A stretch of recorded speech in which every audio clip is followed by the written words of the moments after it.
भाद्रपद माह की पूर्णिमा तिथि को हिंदू धर्म में बहुत महत्वपूर्ण माना जाता है। इसी दिन से पितृपक्ष की शुरुआत भी होती है। भाद्रपद पूर्णिमा के दिन स्नान दान करने से देवताओं के साथ ही हमारे पितृ भी प्रसन्न होते हैं। इस दिन माता लक्ष्मी और भगवान विष्णु की पूजा का भी विधान है। तो आइए जान लेते हैं कि भाद्रपद माह की पूर्णिमा की तिथि कब है और पूर्णिमा का व्रत किस दिन रखा जाना चाहिए। भाद्रपद पूर्णिमा से पितृपक्ष की शुरुआत होती है और इसके बाद 16 दिनों तक हम अपने पितरों को याद करते हैं, उनके निमित्त श्राद्ध तर्पण दान आदि करते हैं। साल 2024 में पूर्णिमा तिथि 17 सितंबर के दिन शुरू होगी। पूर्णिमा तिथि की शुरुआत सुबह 11:43 पर शुरू होगी और 18 सितंबर को सुबह 8:05 तक पूर्णिमा तिथि प्राप्त रहेगी।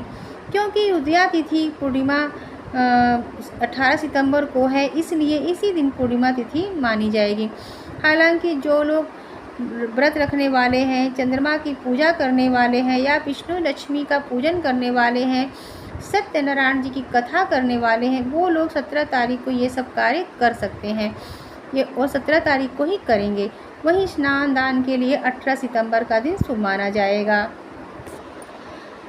अगर आप सुख समृद्धि की कामना करते हैं तो ये छोटे छोटे आपको काम करने होंगे। जैसे पूर्णिमा के दिन ये सब काम करते हैं तो अच्छा रहता है। इस दिन पवित्र नदियों में स्नान करने से और सामर्थ्य अनुसार दान देने से पितरों और देवताओं का आशीर्वाद आपको प्राप्त होता है।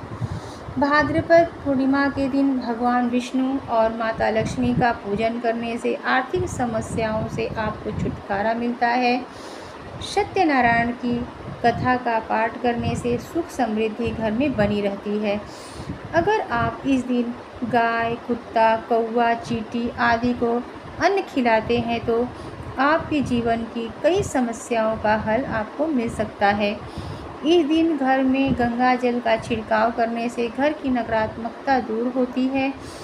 इस दिन योग ध्यान करने से अलौकिक अनुभव व्यक्ति को प्राप्त होते हैं। अगर आपके वैवाहिक जीवन में परेशानियां चल रही हैं तो इस दिन पति पत्नी को चंद्रमा को दूध का अर्घ्य जरूर देना चाहिए। वैसे तो हमें हर पूर्णिमा को चंद्रमा को अर्घ्य देना चाहिए। थोड़े से जल मिश्रित दूध मिश्रित जल से हमें चंद्रमा को अर्घ्य देना चाहिए और चंद्रमा को जल देते समय हमें मंत्रों का जाप भी करना चाहिए। जैसे एक मंत्र होता है ओम चंद्रमसे नमः या फिर ओम सोम सोमाय नमः। इस तरह के मंत्रों का जाप करते हुए हम चंद्रमा को अर्घ्य देते हैं तो हमारे जीवन में कई सारी परेशानियां दूर होती हैं और जो हमारे वैवाहिक जीवन होते हैं उसमें खुशहाली आती है। जो लोग अविवाहिता हैं और योग्य जीवन साथी पाना चाहते हैं वो भी इस दिन चंद्रमा को अर्घ्य दे सकते हैं और चंद्रमा का पूजन कर सकते हैं। भाद्रपद माह के पूर्णिमा के दिन पीपल के पेड़ के नीचे दीपक जलाने से आपके पितृ प्रसन्न होते हैं।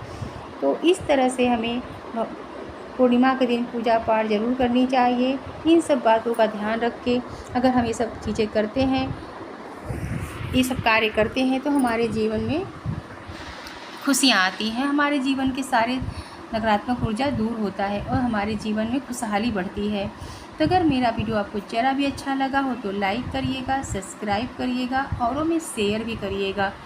जय माता।